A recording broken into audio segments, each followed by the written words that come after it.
Those of you that want to join us tonight, we're going to go to La Placita Dos on Greenback, right near the Red Robin. It's by Fair Oaks, between Sunrise and Fair Oaks. It's a great, great restaurant, and they have free Wi-Fi now, so we can all sit there around each other and not pay attention to one another. So, is it Mexican? Yes, it's very good Mexican. But they have Mexican lasagna. It's a new thing they do. It's easiest way to get there. Well, let's see. Give me directions to La Placita Dos. Go down Sunrise from here. Turn left on Greenback. The first light is Red Robin. Continue down just a little ways, and it's on the right-hand side, right after the Kentucky Fried Chicken. Places matching La Placita. Yeah, La Placita. Sometimes it does LAW when I'm saying. So. Oh, and it's great. It's great food. So, now again, La. Oops, didn't clear. Yeah, you know, I'm going to put it in my book because it makes it easier, and then I'm going to teach it La Placita. So there's this one in the south end isn't theirs. They have one in Orangevale, and they have one in Citrus Heights, both on Greenback. The one farther down on Greenback is 25 years old. Pretty good for a restaurant to last that long. So there it is. And when we zoom out, it's their second one. And the original was just La Placita. They call it Uno and Dos. But if you go right down Sunrise, down to Greenback, this is the mall. Come down here. This is the end of the mall. This is Red Robin. Go a little bit farther. This is Fair Oaks Boulevard, which seems weird that Fair Oaks is going north-south. But anyway, it's just past, there's a little street right here, right past the Kentucky Fried Chicken, and it's right there. Yes, they do, actually. And if I've got their website registered, they just aren't getting me the information yet, but I can only hand feed them so much. All right. I was able to get a PDF on my iPad, and it's the Mac Nexus interface. So I've loaded the PDF, and I'm going to show you how to save this to iBooks. Now, get your pencils and papers out. This is really tough. Okay, who's not ready? I tap the screen, and up here comes, oh, it went away. That's like Apple, just when you're getting ready to do it. It says open in iBooks, or I have another option, open in iBooks, Documents, Dictionary, Dropbox, whatever I want. But realistically, what we're interested in is open in iBooks, and if I tap that, watch this. It flips to my iBooks, and there it added it, and now it's permanently in my iBooks until I delete it. Okay? Does McNexus have an app? Yes, macnexus.org. Just go to the website. Our volunteers are spread too thin already. But realistically, everything's done, on the website on that. So if I click on library up here, I can go back, and now I hit edit. And when I hit edit, I select interface by tapping it, selected it, and now I can delete that from my iBooks, and it's gone.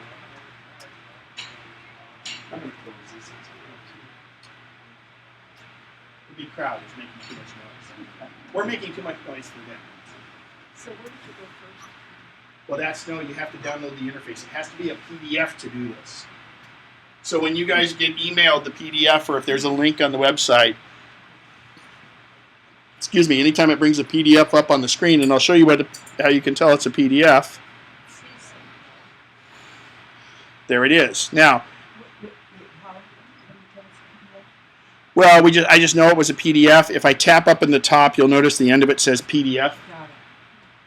Okay? So when you put it in the bookshelf, did it go to the PDF section? Correct. Her question was, when I put it in the bookshelf, it automatically goes to the PDFs. We have 3 collections there. We have books, purchase books, and PDFs. And your PDFs are in a separate area, and it's kind of good that it's that way, so you can differentiate. But I got to show you one thing back on Safari in there. In this book, or in this PDF, if you're reading a long article, those of you that were in Safari class yesterday learned this, and I tap up in the top, and I'm going to just type in Spencer, because I know I'm probably in the interface somewhere.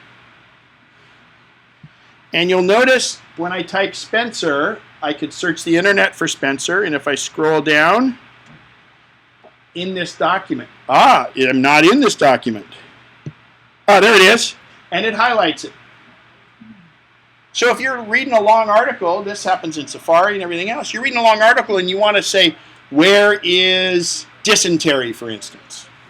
And you can find all parts of dysentery, and if you look here, well, I must be popular. I'm in here 5 times. So every time I hit the arrow, it takes me to a new spot and highlights it, and I can zoom out.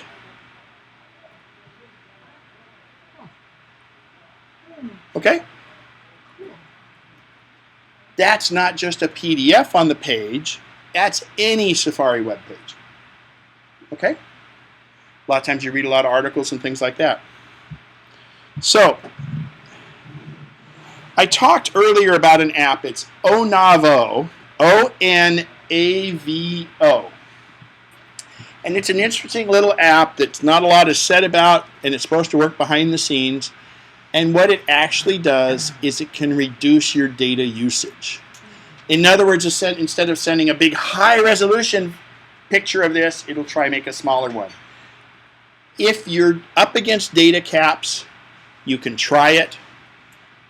I've seen some success with it. I don't know a lot about it, but I know that it is worked and it gets pretty good reviews. O-N-A-V-O. It's kind of a compression. Remember those old things you used to get? They say, oh, make the internet faster. We'll make your dial-up speed faster by doing this. It's kind of a compression or a pre-caching kind of thing. But Apple doesn't give them a lot of latitude to do different things like that.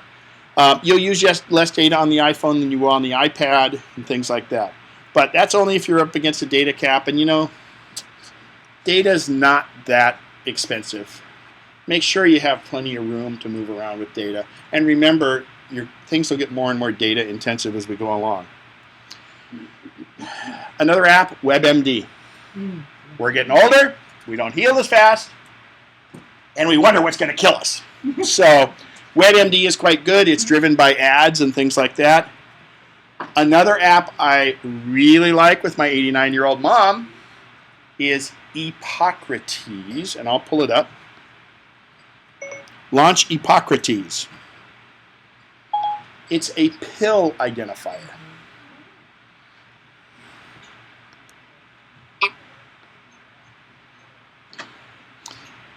Epocrates.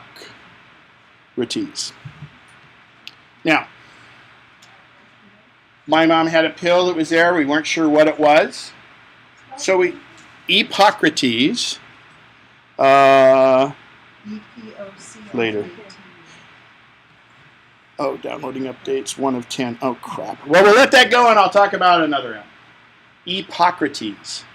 So I'll come back to that. There's another pretty good app right along the same lines called iMeds? Yeah. Does it identify pills? Yes. Okay. And you see what the dosage levels are and the interaction. So that's a great one. iMeds?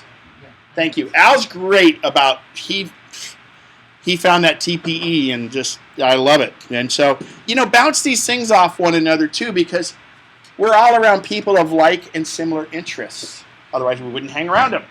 So a lot of times, you beat the Jungle Drum network and find out what's going on with different things. And there's so many apps out there. When the App Store started, I knew every app in the App Store. Maybe for the first month. There's no way after that. All right, here's Epocrates. I'll just do this quickly. Let's take pill ID. So drugs, you can read about drugs, and you can find out all these side effects that are going to kill you. And of course, you're sitting there and going, yeah, that's what I've got. But pill ID. So let's just take a pill and say, imprint side 1. Anybody got any pills in their pocket? Okay, never mind. We don't. So no HIPAA requirements here. So let's just say I think there's like maybe 1, 4, 3. No imprint side 2. Then what's the shape? Pills are oblong. They're round, 3-sided. I don't know what those are. Diagonal. Let's just do oblong. And the color, let's call it pink. And there's no matches. So I'm going to take this part off the number. And I'm going to say here, 243. And it's not scored, let's say, and we'll hit view. And it's actual pictures of the pills. Okay? You've sat there, you got these in the pill case. They're in your travel container. They've probably been there for 3 years. So, of course, they're really effective at this point. But you want to see what they are. So there's amoxicillin, different things. So if I tap on amoxicillin, and there it'll tell me about it. Black box, no black box warnings on amoxicillin, things like that. So you guys have PDR and things like that for all of this, but for the iPhone, for us lay people, it's a way to do things like that. Kathy, you probably run into that with some of your clients too. It's to me, and that was one of the very first apps there ever was. Just like that ProLoc would have go, was very early in the apps, and it's effective. Yeah, it'd be great if you could take a photo of the pill and do that. But again, you got to remember that if you're pushing the information to them, there's a lot less liability than if they say, yeah, that's just an aspirin, and it turns out to be isosorbide or something like that can be effective, ineffective, or effective. Evernote. I don't use Evernote. Evernote's great. Pete does classes on Evernote. It essentially is like our Notes app, but it allows you to put it in different locations. You can take a picture of a credit or a picture of a receipt and load it to Evernote. That's an entire class. Pete's done that before. Dropbox is the same situation. Dropbox is a great app. If you don't have Dropbox, email me. Yes, it's self-serving, and I'll get 500 megabytes of free space, but you'll get 500 megabytes of free space. You get 2 gigabytes right off the bat. Email Kathy if you want. I got plenty of free space. She raised her hand first. So get Kathy's email address if you don't have Dropbox. She'll get 500 megabytes, and instead of the normal 2 gigabytes, you'll get 2.5 gigabytes of free space, and then you can do different things like sing to your phone or something, and they'll give you extra space. They do it. But Dropbox allows you to put anything, whether it be a photo, a picture, a photo or a picture. There we go. You can put a photo and a picture, or a picture and a photo, and a document, anything you want in your Dropbox folder, and you can then pick it up on all your devices. You know how we can't send videos to people because they're too big for email? Mm-hmm. If you put a video in your Dropbox folder, you don't send the video, you send a link to that video, and it's up on the internet, and it comes down there. I get files from my Mac to my devices. If someone has a PC, they can use Dropbox. People want to have files at work, they can have it sent to their Dropbox, pick it up there. It's wonderful. It's free until you start needing a lot of space. Want some candy? Well, when you start, and it's very, 2 gigabytes is a decent amount, and then you can do some things to make it better. You guys have plenty of space. It's a great app. And it interacts with your iPhone and your Macs and your PCs. Gate Guru, people travel a lot. There's a website, I think they even have an app. First of all, Seat Guru kicks butt. You want to know what, I'm a big guy, I got to watch where I sit on a plane. I don't want the plane to tilt too much, so I have to sit in, Anyway, Seat Guru, and I think there's an app, but I use it on the website. And the big thing is, like when I fly internationally and stuff, I want to find out what seats have power plugs. I want to find out which seats don't have reclining seats. I never recline mine anyway. I prefer I'm better upright. You can see what kind of knee room it is, things like that. You pick the airline, you pick the one they're on, and go from there. Our internet's probably okay. I'll put that up. But the other one, the other app is called Gate Guru. Actually, I'm going to see if there's a Seat Guru app. Oh, so it gives more information because you get the picture of the airplane when you choose your seat. Yeah. It gives more information. So let me see if there's Seat Guru app. I haven't downloaded. You know what? While we're doing this, because this site's been around for a long time, and I've shown this to so many people for the last, God, probably 10 years. SeatGuru.com. I used this when my mom and I did a cruise to South America, and we had to come back, and since she has oxygen when she's on board flying, I wanted to make sure we had outlets. By the way, we used LAN Airline. I'm thinking, oh, God, we should have been on American. Oh, my God, it's the best. It was a great airline. LAN. It's a Chile's national airline, and it was very good. And we were able to plug her in, because otherwise I had to, because it was a long flight from Santiago to Fort Lauderdale. So, because she has an oxygen concentrator and has batteries. So I could have charged it all up, or we could have paid $100 for an oxygen tank. This way, she had power the whole way. And, of course, I did for my devices, too. That's the only reason we needed that. So if I'm going to go here, let's look here. Oh, now they got it. So it's Browse Airlines. I'm going to go to American, let's say.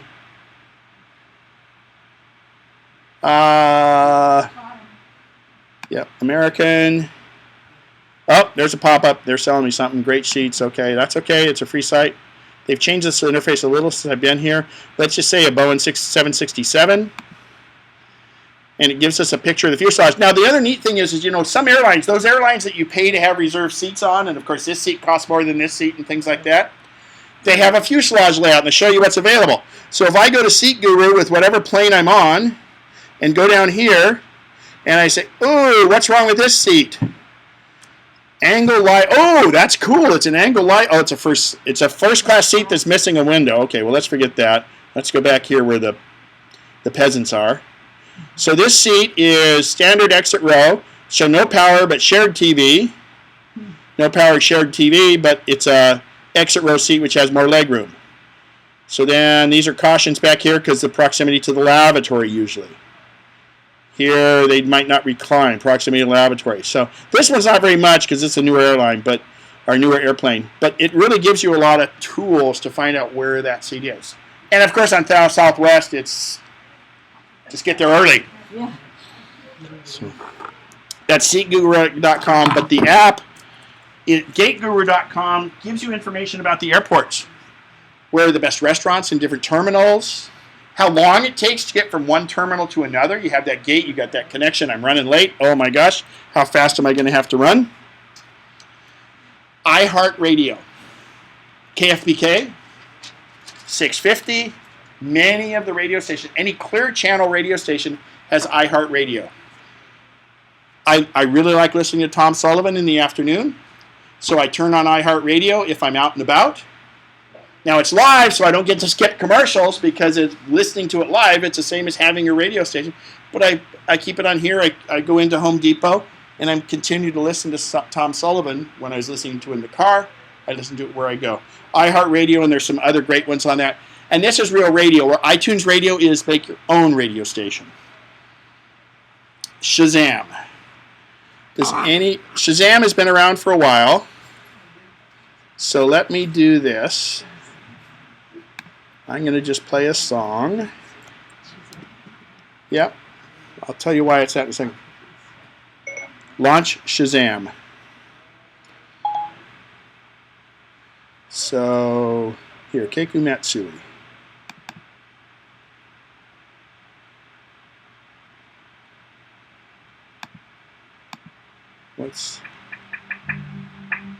Oh, shoot.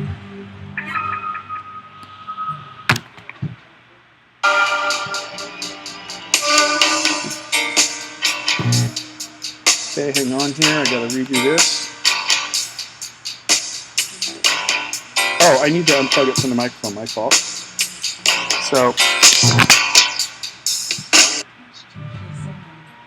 So You ever been somewhere and you're wondering what's playing?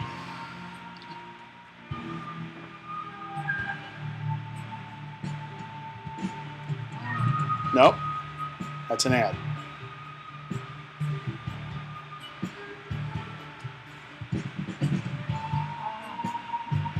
But isn't SoundHound? SoundHound does the same thing. Shazam, I think, has opened up more. Shazam was the original. I stick by that. I don't use it enough. There's another one called SoundHound, all one word. It's the same thing. Now, let's think about now this. I used to use this to. This was so early in iPhones, and to me, that was remarkable. The Shazam part is if you're in a restaurant, you're a superhero because you hold it up to the speaker and say, "What's that song?" And it listens to the speaker. Sean, wasn't you and I that was at that Chinese restaurant way in the South? And this was years ago, and there was some song up there that was really obscure. We go, "Oh, well, let's see if Shazam does it." It freaking got it. I couldn't believe it. Yeah. And and we were at a Chinese restaurant. And I had one where I was watching a Dateline episode years ago. Excuse me. And they were playing this neat song behind the scenes, and what it was these two really cool black ladies from the South, and they had met and become friends. Well, it turns out that one was married to the guy that the other girl was dating. So they both dumped the guy and they became lifelong friends. But one of them was just a singer. Then she was very soulful and stuff. And she was playing Down by the River. I forget whoever. I'm not a music person, but it was a great rendition of it. And so I hit my rewind on my DVR and I played it. And I go, God, I know that song. And anyway, it was not the original artist. And it got the artist that was performing it, which was this lady. But what's even more amazing is, while Shazam found the real song, it was not even popular enough to be in iTunes.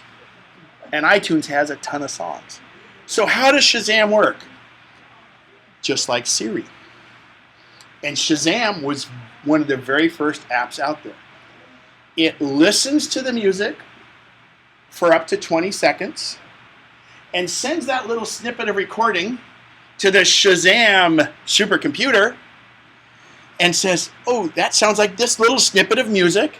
It's doing this quick computer comparison and then sends it back to you and says, "Oh, look, that was Walls of the Cave by Keiko Matsui." Now, Shazam's free. They monetize it by these ads. And if you buy it from iTunes, does it? It's music discovery when you're out and about. And really, more than anything, it's just plain cool. But this would be something where, because now we have iTunes Music, you could listen to a song, find out what it is, and then, iTunes Radio, you could go to iTunes Radio and do that. So Shazam, and the other one is SoundHound. And I believe one of them even does lyrics. But lyrics are a little tough because there's some copyright issues with that. Of course, there's karaoke ones and all those things, but trust me, you don't want me to do that.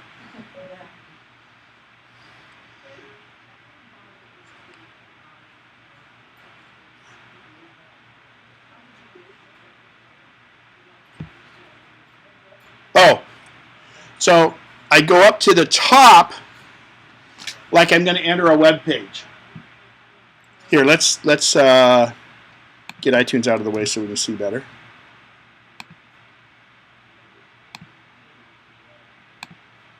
I go up to the top right here and I tap on it just like I'm going to activate a website or do a search, and I just typed in Spencer. And when I scroll down, one of my options is in this document. Okay? So when we break this down, it's Google search, bookmarks and history. That's my nephew. That's my, I guess, niece-in-law, niece, and that's in there. Okay? So good question. Flipboard we talked about briefly. Flipboard's kind of cool. It's essentially an interface you can personalize and have different content from different things, different websites and things put in a magazine format and you go through and read your news that way. I mean, it's a People magazine or a Time or something like that. It's kind of how it is. And it constantly updates its content, but that uses free content is what it is. Those of you that were with me at lunch, I demonstrated magnifying glass with light. So let's go show you this. And if we take something, you know, Apple's so big with serial numbers and they make everything very, very easy to read. I'm going to activate my we were looking at the small print on a ketchup bottle, which I don't encourage people to do. So is it it's an app? It's an app called Magnifying Glass and Light. So first of all, it's another light program, but we don't need that because we have it in Control Panel. But let's watch this first, and then I'll show you how to get it. So this little Apple adapter, I'm going to turn the light off. Oh, I'm going to turn the light off. And if I hold it right here, look at that. And that's the small print on this adapter.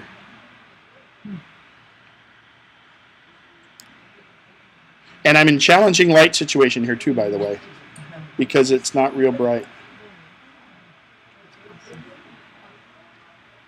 Magnifying light. Let's go look in the App Store. M-A-G-N-I-F-Y. Magnifying glass with light. You want crystal clear mode on? I just want magnifying glass with light, the second one, and tap it. And you'll see this little icon. Now, the cool thing is I'm in the App Store. Well, when you have 700-something apps, oh, I've already bought that. Or bought it, even though it's free. So in this case, it says open. So it says, oh, Ken, you dummy, you already have it. So all I do is tap open, and it opens that app. Okay? Magnifying glass with light. It's cool. My sister-in-law, when we're at restaurants, she's got good vision, but it's the light kind of does it. So she uses that or just uses the camera. All right. I promised earlier cool wallpaper.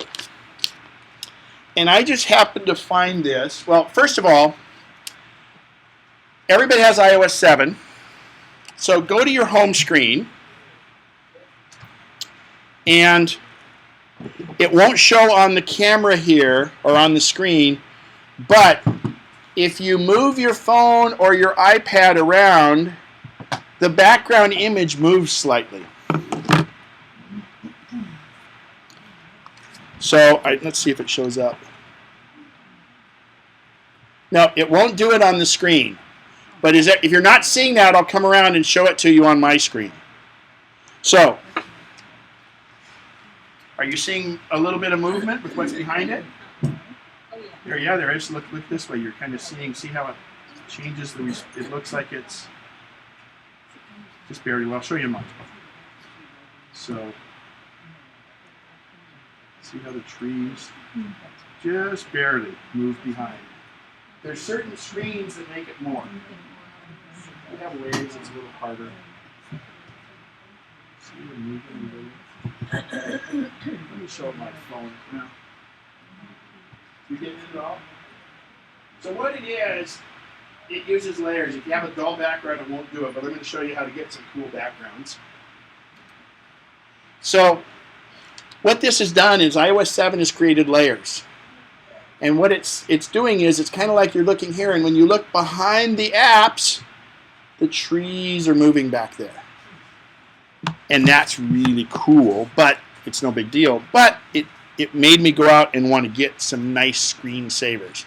The one I have here on my iPad, by the way, is a photograph I looked into when it was foggy one morning and I was done taking sunrise photos, and I looked over and I saw the sun coming up right at my Mather golf course. So, there's an app called, we'll go to the App Store. This is iPhone wallpapers because it's laid out for the iPhone. So I'm going to use my search, and it's called Screen Motion. And rather than download it here, screen motion wallpapers, everybody see that? One word, screen motion. So I'm going to go to the App Store on that. And oh, Ken, you dummy, you have it. So everybody doesn't have to do this. I'm going to open it and show you how it works. So, screen motion. Oh, I can get 75% off Bubble Pop Mini. Oh, okay. Well, that's how they pay for the app. I don't care.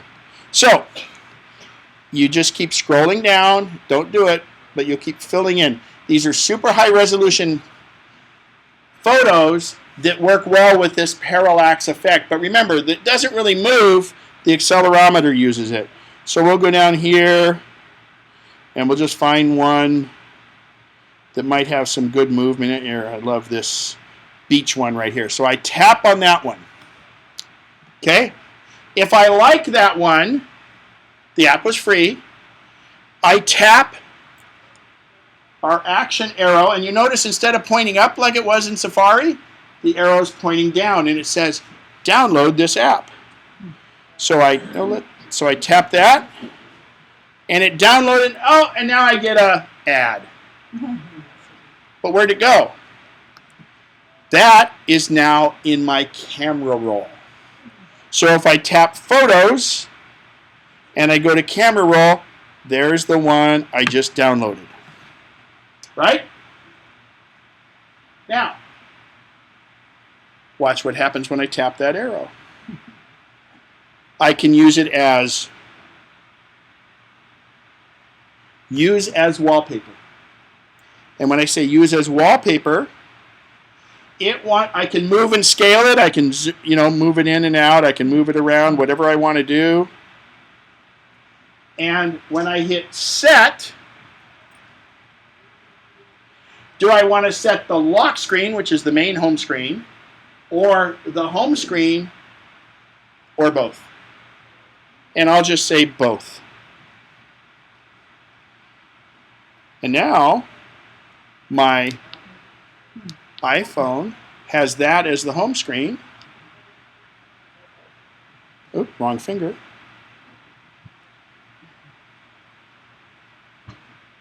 So that app is I'm not big on wallpaper apps, but I saw this one, and these work well with this whole parallax thing. In fact, I think because I'm plugged to here, it kind of disables it, to be honest. But it's very subtle. There's some really cool. I'll show you a couple that I got that I thought were great on that app, because you don't want to have a really busy background, especially now that all the white letters are back here. So the one I've been using is one of the ones I already downloaded from there that I really like, which is this one. So it's mostly black. Oops, I don't want to assign it to a contact. I want to use as wallpaper, set, both. Now that's my lock screen turn on one.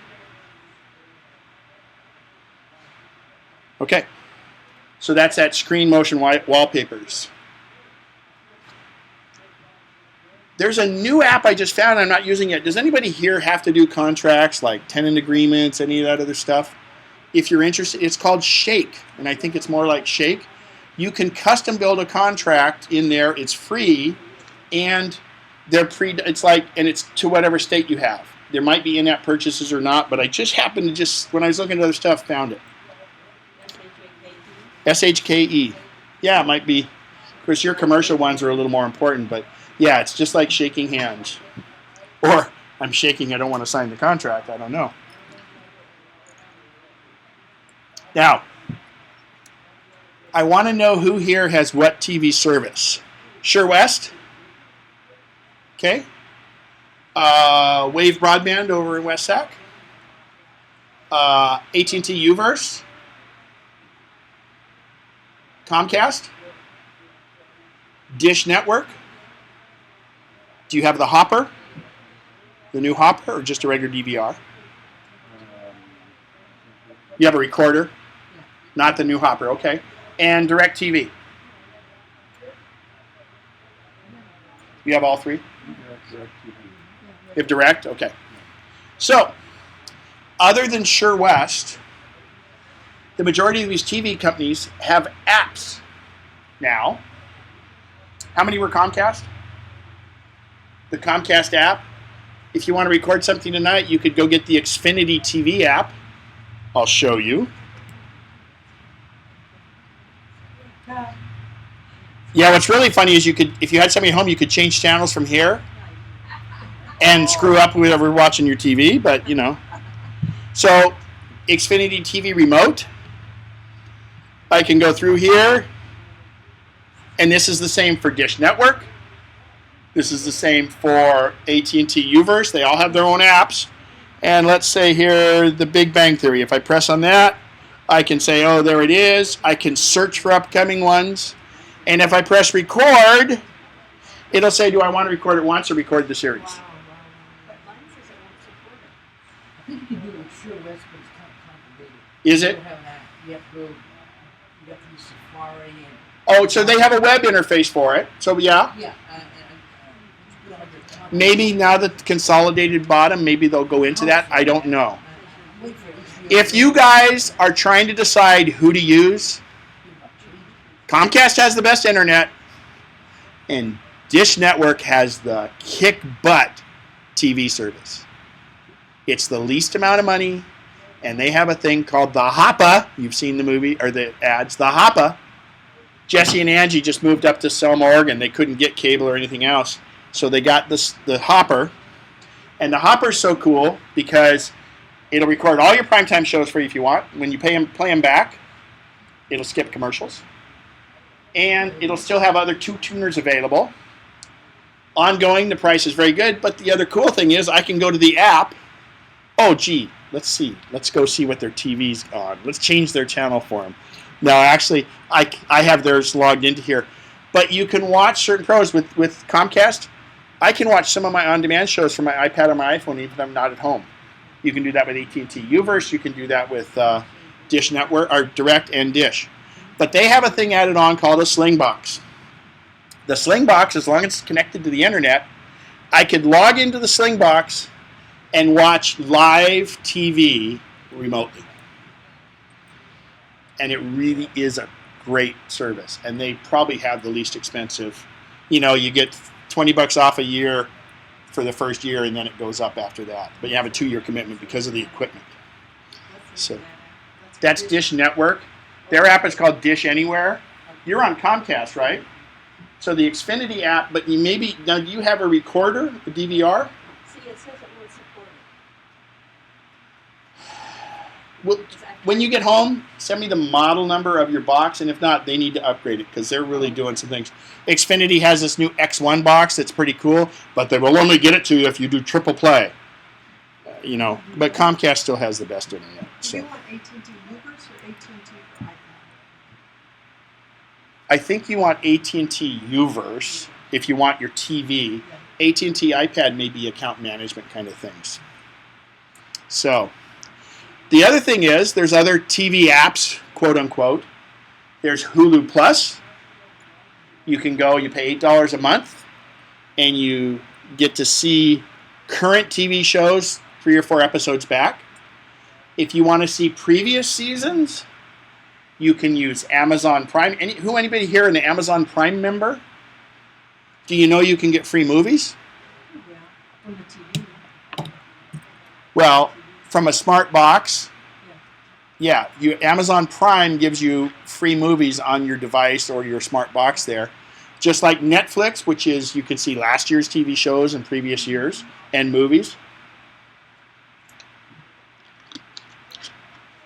HBO Go, if you subscribe to HBO on any of your network, you can use the app. You can watch it right on your iPad or your iPhone. But the whole cable thing is getting ready to crumble. Because I never watch ESPN. I watch the San Jose Sharks. They're not on ESPN, and that's it. And most hockey's not on there. But the cable company has to pay ESPN, I believe it's $13 a month for every subscriber. And so that's part of the reason why the Dish Network has to do the same thing, etc. So a la carte is the way it's going to go. And I think in the not too distant future, you're going to see where you just go and you buy ESPN on your device. You buy HBO on your device as an app, and that you get a monthly or yearly subscription to it. And that would be great, because how many, yeah, Dish Network's great. There's 563 channels. I'm one person. I can't, So that's where it's going, and a lot of these TV apps are pretty cool. They really help you get that. Oh, actually, I forgot. The one best part about the Dish Network one is if I'm at the house on the same network and I'm getting ready to take a trip, and you know how our DVR starts getting a whole bunch of shows on it and you never have time to watch them, I can load those shows that are on my DVR to my iPad, and they're on my iPad, not streaming, and watch them on the plane. That's part of that hopper that's really cool. They got sued for that, and they got sued for the commercial skipping, but you know what? It's staying. So we have some time left, and I know, we talked about peer groups and everybody that has apps. I want to hear about some apps, just really quickly. What is the app, and what do you like about it? If there's something that you think's a standout that other people might be interested in.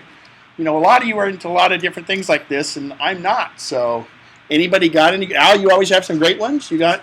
We talked about some of the photography ones already. I can't say enough about the photographers cameras that I use. Really helpful for you to kind of pre-plan it. You want to know what to How many photographers do we have? Looks like it's you and me, huh? Well, I'm not even a photographer. I take shots, but I'm not a photographer. We're all students of it, But but the cool thing with that is, and I'll give you a prime example, and I didn't have the photographer's ephemeris, but I was at Monument Valley, and I mean, this gives me goosebumps. It was the coolest thing going, and I do a lot of sunsets, but in Monument Valley, sunsets don't do anything. They're sitting behind you. From the View Motel, if you ever go to Monument Valley, spend the $150 and stay at the View Motel, because you're looking, every room faces Monument Valley. It's on Indian land. It's really weird to see a hotel bill with no tax. But anyway, you spend $80 in town and you don't have a view. You spend $130 or $50 there and you got an incredible view. So I was there and I'm going, sunset sucked. Okay, when's sunrise? Well, by the way, I didn't have Siri then. When is sunset?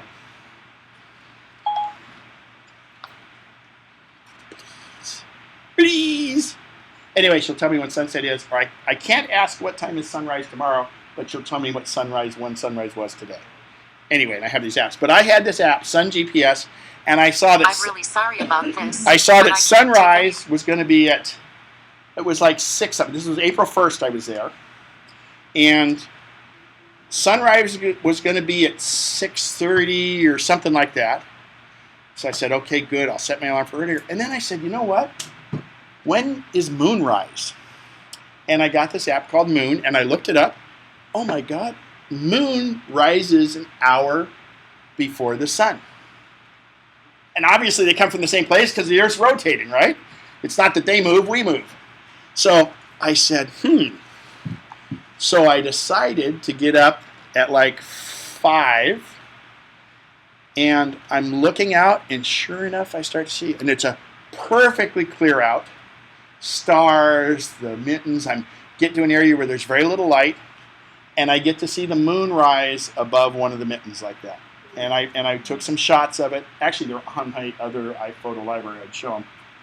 And it was probably before I had my really good camera. But then the sun started coming up, and there had been no clouds on the horizon. And sunrises and sunsets are boring when there's no clouds. All of a sudden, a few clouds started to come, and I have the sun and the moon with all of these clouds. And it was only possible because I had those apps. If you're a sailor, tidal apps, you can find out what the tides are doing. Barb. Here they advertise an alarm app, so I downloaded it. And what it does is when you set the time it wants, you can, it'll either give you the news to wake you up or a forecast. Let's see what else. There's 3 things. Oh, so instead of just beep, beep, beep, it'll Yes. wake up. What's the name of it? It's a KCRA. Oh, the KCRA app. Oh, It's not the channel. not the regular app. It's the alarm. It's all based on KCRA alarm. That's cool. And that would be local news, of course. And also if somebody's talking at you, That's great. Al? For anyone who enjoys the evening sky and stuff, there's several great astronomy schools called Sky Safari. Sky Safari has been around for a long time, and it's wonderful. Go ahead and tell us more about it, because I've rarely used it. You can move it around because of the motion sensors of the And the compass. And the compass. And the GPS, because it's different spots. All these sensors, wherever you move it around, it'll show you a representation of what you're seeing beyond it, and it'll label what you're seeing. It's just like being in the planetarium, except you're out in the real world. And my gosh, we're going outside. Come on, we can't have that. Yeah, exactly. Which looks like there's a price for it. Yeah, it's on the price side, but it's. I can get it for 20% off. There's 299, or there's 39 Pro. And you may not need the Pro because a lot of the stuff, I mean, it'll tell you information about. And if you get the one, you can add on to it. And there's other ones out there too, but that one's the one that's been around for a long time. Barb, you asked a question? It doesn't work any longer. Really? Well, it's a pay-for thing now. There's another one called a solar walk. It's kind of interesting if you're astronomy buff. And let's see, there's another one I have here.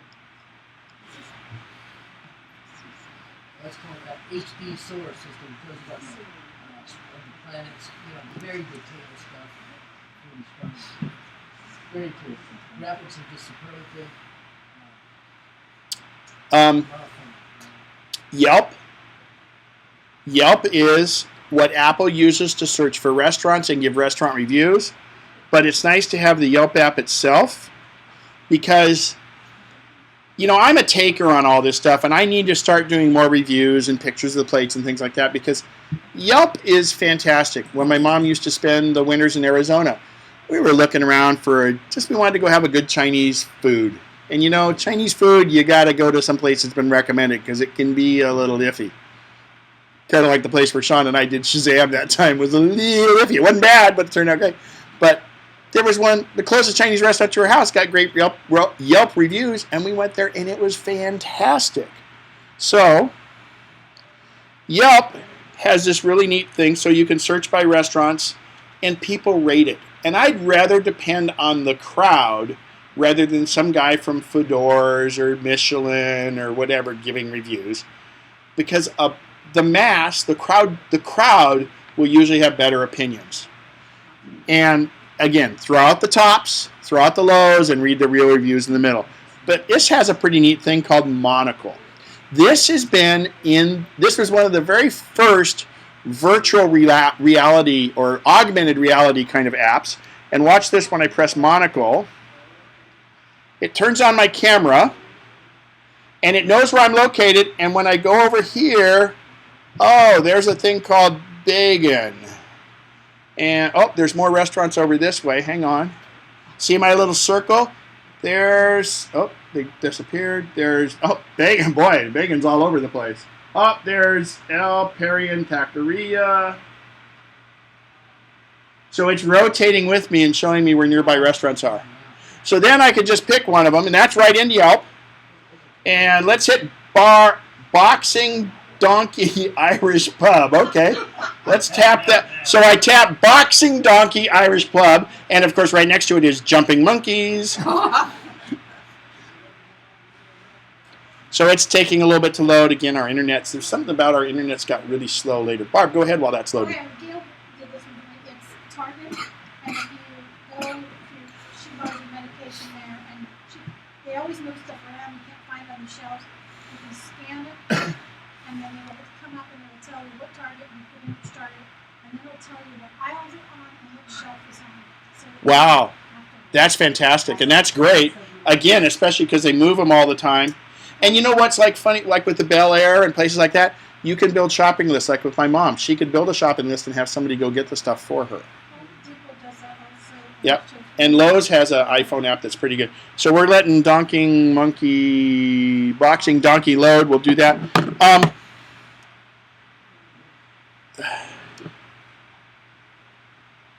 Update. Does it Waze have one of those things too? Okay, she asked about Waze. WAZE. Waze is a free navigational app.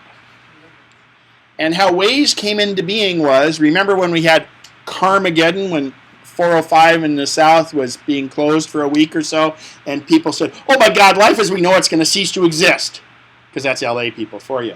But Waze takes current traffic and it's crowdsourced by the people using it and saying, oh yeah, it's 30 miles an hour here, or there's a cop with a radar gun on that corner. And it goes along, and it's a great GPS. It's been bought by Google, so it'll be expanded. It's rolled into Google Maps, which we, of course, can get on our phone as a separate app. Google Maps used to be great. It sucks on the iOS device now, and it sucks on Android. I don't know what they did. It just made it. And that'll do it because that's how they monetize it now. So, What are the best maps? Apple Maps built in. And you know what? There was this report about in Australia where people went off, and this Apple Maps are terrible. TomTom, Garmin, Google Maps all did the same thing, but it was Apple's fault.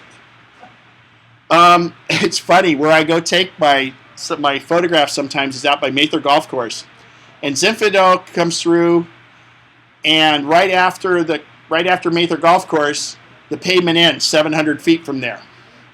And then it goes through to Kiefer, but it's Jeep Trail Dirt Road in between.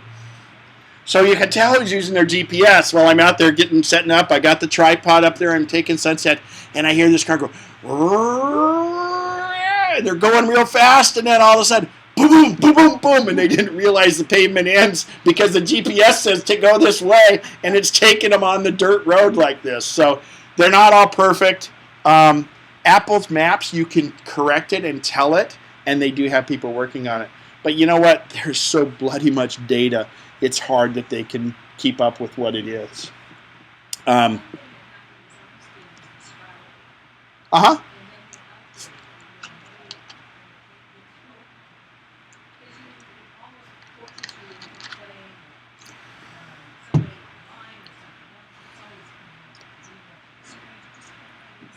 That's too bad, because actually the Scrabble app, and I haven't used it in a long time, but when the Scrabble app first came out, here's how cool it was or is. You get the Scrabble app for the iPhone, or the iPad, and everybody, that costs, and everybody with their iPod Touch or their iPad Mini or their iPhone gets their tile board, their own.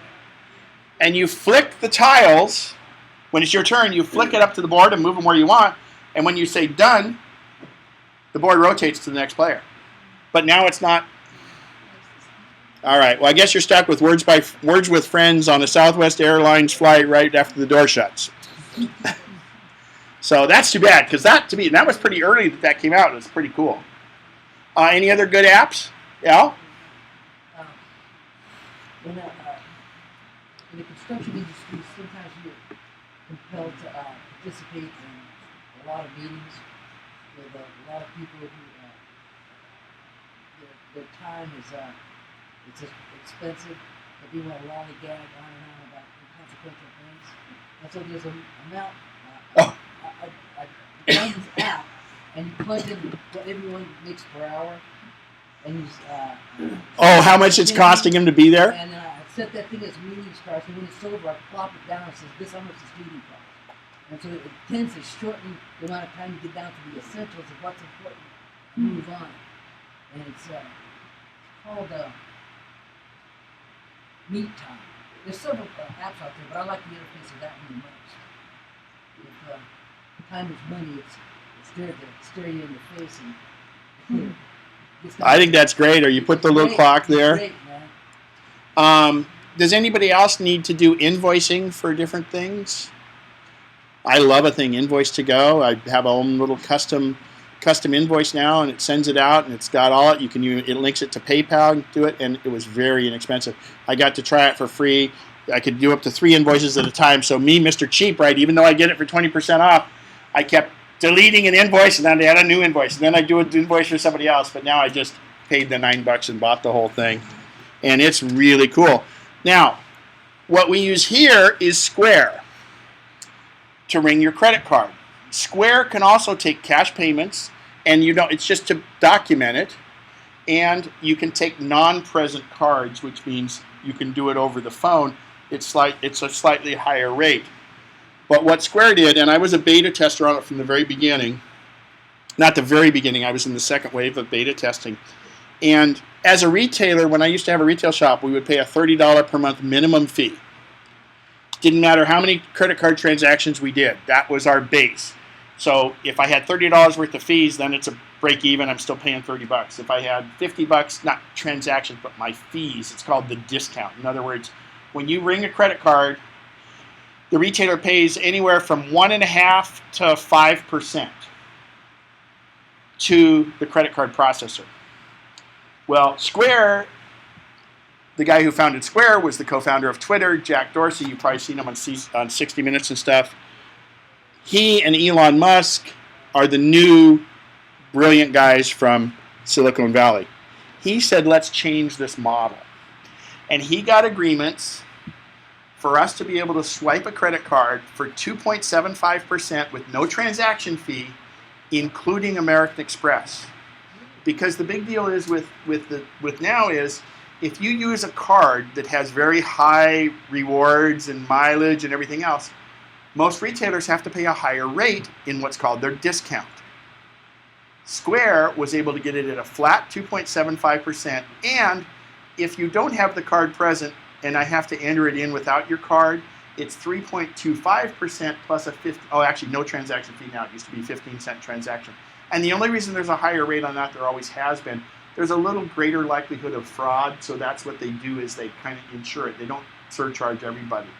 So as a small retailer, I have months when I don't need any credit cards at all, or I have times when I do it. So Square works really well, and I convinced MacNexus to start using Square for our membership payments. We may start even doing it for raffle drawings if you want. An organization I'm in, Rancho Cordova Historical Society, people can do their memberships on that now. You pay that little bit of fee, but you're more likely to get it taken care of. And in fact, like with raffle tickets, people might ring up more. It has been huge for people that do arts and crafts shows. It's huge. You used to have to lease this credit card machine that had a cellular connection that cost so much per month and all this, and then got no SIM. If you have a connection to the internet anywhere, you can process Square. Starbucks is using Square in a little different way these days. The way it is at Starbucks, if you have a Starbucks card and you've been to that Starbucks before, inside your phone, the GPS says, you have a Starbucks app, oh, Ken just walked in. You go up to the register, they've got a picture of me on it. I don't go to Starbucks, I don't drink coffee, but I drink sodas, as you can tell.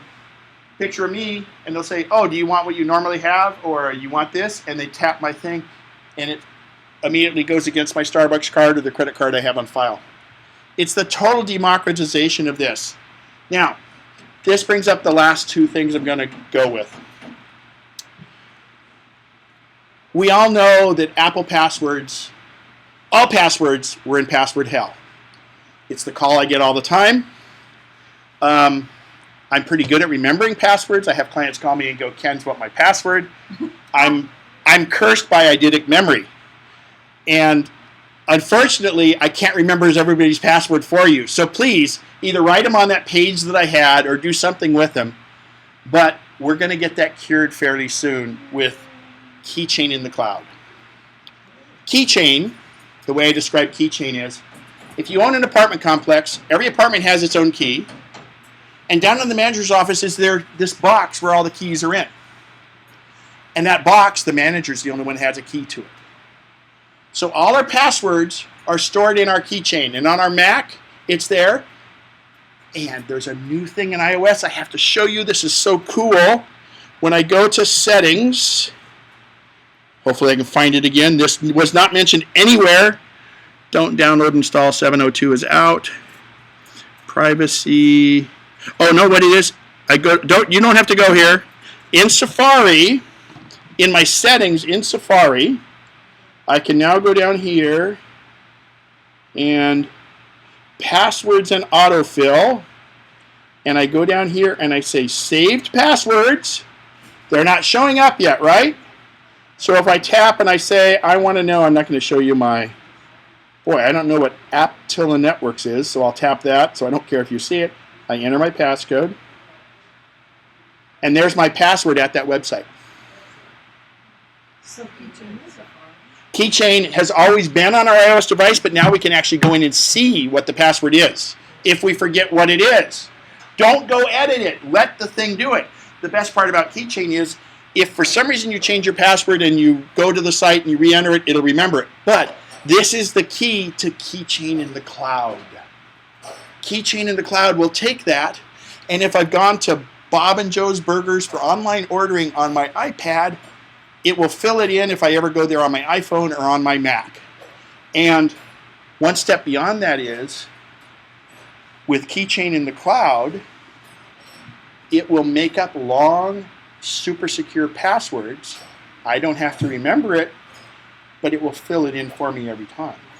So this is why it's very important to have a good Apple ID password, and that's why Apple ID is so locked down, because in the not too distant future, I can buy a Tesla car from here. Apple has the largest collection of credit cards of any retailer.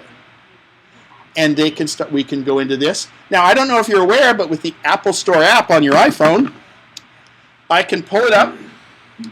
I can go over, not big machines and not iPads, but I can go to an Apple Airport Express and pick it up with the app, have the camera scan the barcode, and it'll say, that's $99. Would you like to use Easy Pay? Sure, I hit Easy Pay. It bills my credit card on file, and I walk out the door. As antisocial as I am, I didn't have to talk to anybody, and the security guards aren't going to come grab me. That's the future of retailing. And that's why Apple's so adamant about their passwords. And the other thing is, with this Keychain in the cloud, it will also store your credit cards, and it will put them in if you want it to when you go to a website.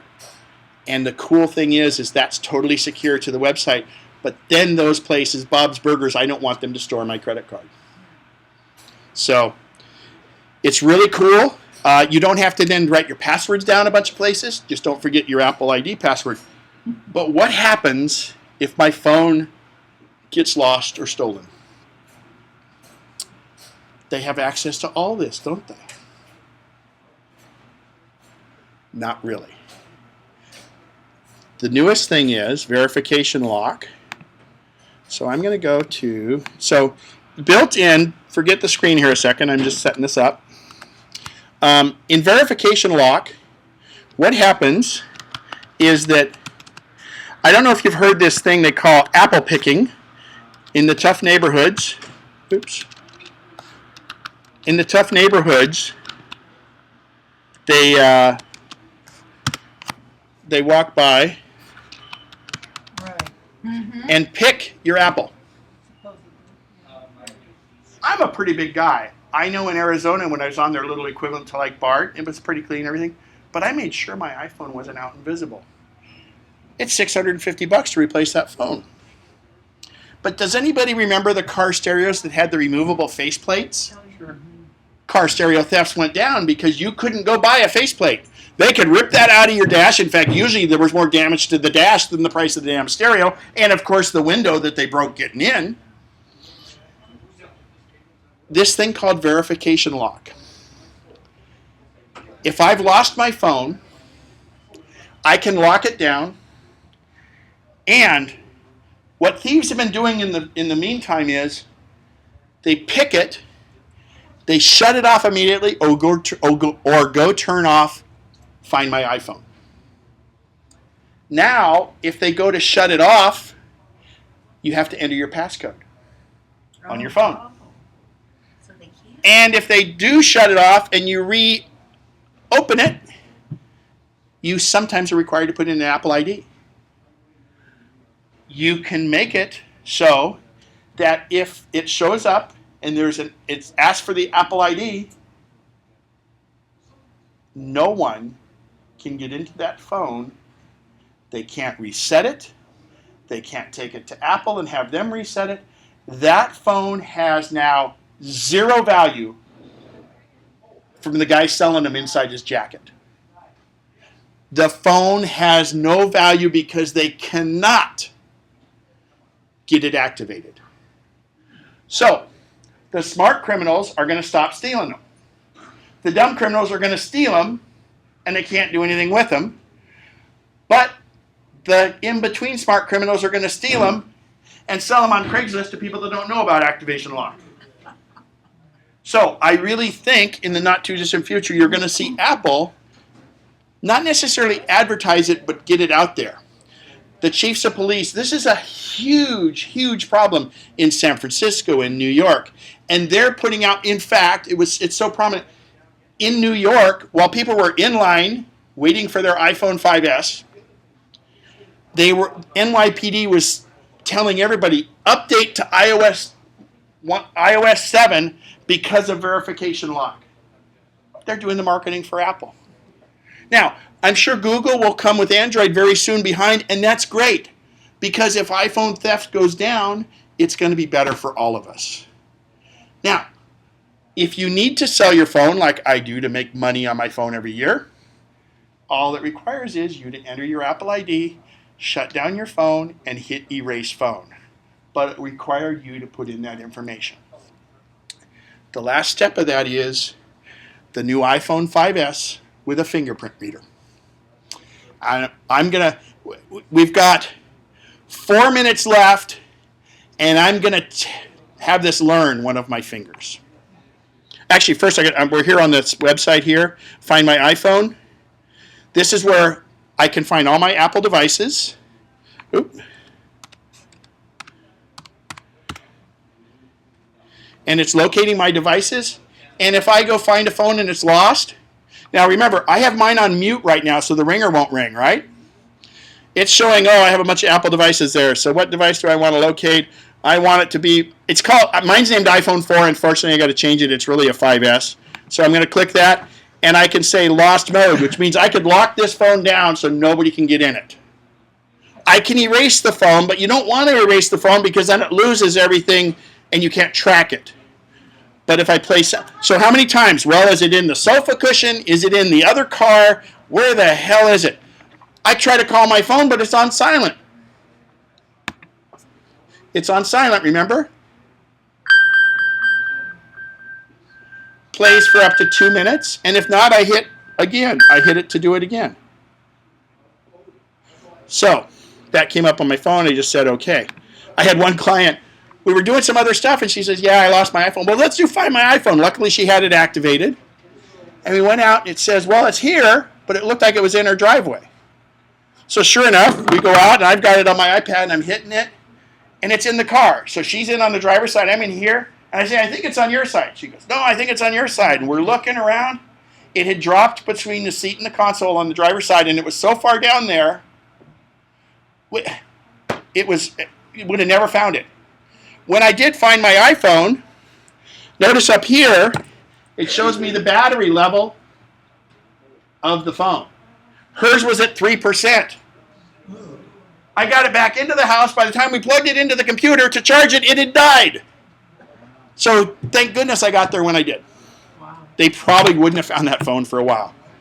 So that's Find My iPhone, but you have a lot of, it does all you can do laptops and things like that now. But let's go to verification lock.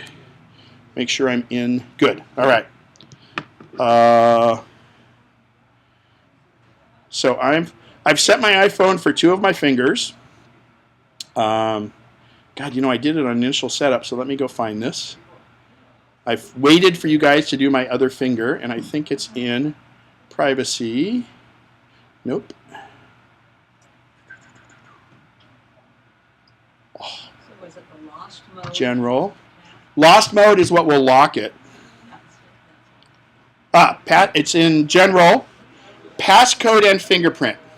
So first, I never used to have a passcode on any of my devices, but I do now because of verification lock, but also I have to have a passcode if I'm using fingerprint. So I'm putting in my passcode, and now I go to fingerprints. So currently, how many of you hate when you go buy an app, you got to put in your password? I don't. I buy an app and I tap it with my finger and it reads my fingerprint. And that's where we're going to. Apple is going to be the keeper of my fingerprint. It doesn't go anywhere. It doesn't go to the NSA. It's in a special little secure place in the chip. And what it says to the other apps, which is coming, it's not there yet, but essentially it says to iTunes, iTunes says, you know what? We've got a guy wanting to buy an app with this Apple ID. Can you verify him? Boom, I hit fingerprint. Oh, yes, he's verified. They didn't send him the fingerprint. They just says, okay, we'll verify him. We know who he is. He's good. Go ahead and do the app. But with this keychain in the cloud, it's going to generate our passwords and put them in there, and we'll be able to end password hell because we use fingerprints. And yet, now I got to tell you, Apple bought this company called Authentic 16 months ago. The day they bought it, I said to Pete, and I said, for who else, I put it on one of the message boards, I said, we're going to have fingerprint authorization on our iPhone. No, they're not. No. And I honestly thought it would be another year. I can't believe they got it out, and it works so well in such a short amount of time. My home button is replaced by a sapphire crystal that comes up through it. It senses that I'm using live skin. I got to tell you, yes, there's a cat's paw and a dog's paw that have also done it. And there was a guy that used that because he learned it to it. But it's live skin and it has a pattern to it. But I have fingerprint 1 and fingerprint 2 done. I have my thumb, my right thumb and my right index finger done. So I'm now going to tell it to learn my left thumb. Thank you, I have opposing thumbs. So place my fingerprint and rest it on the home button. Now it says lift and rest. I'm not pressing hard, it's gaining all the stuff. That's not the exact design, it's just a graphic representation of it. Now it wants me to move my finger in different directions. So there, a little bit more this way. Now, keep going to capture the edges of your print. See, it's filling in. Continue. Now I have fingerprint 3 done. Okay, I said we had 5 minutes, right? The rest of it was blabbing about that. That took all of a minute. Now, you guys probably want to have access to one another's, or if your son had his, you could do it that way.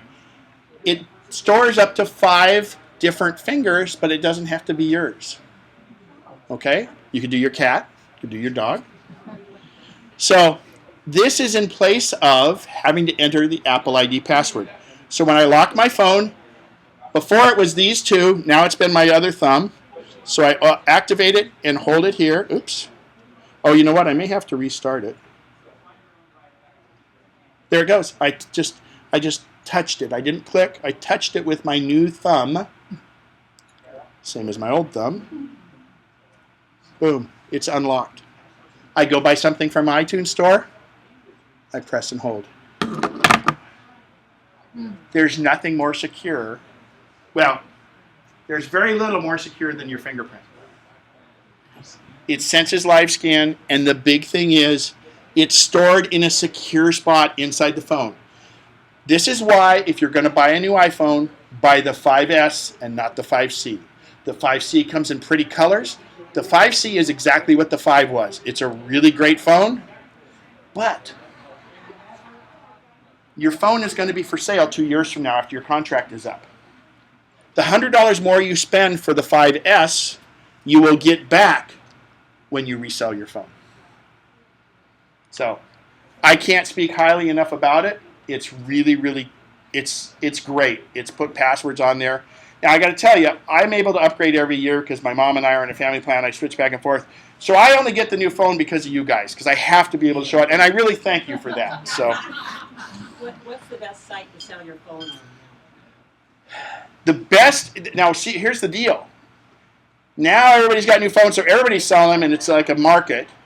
It's just like anything else. But Amazon was giving the best prices, but it's Amazon credits.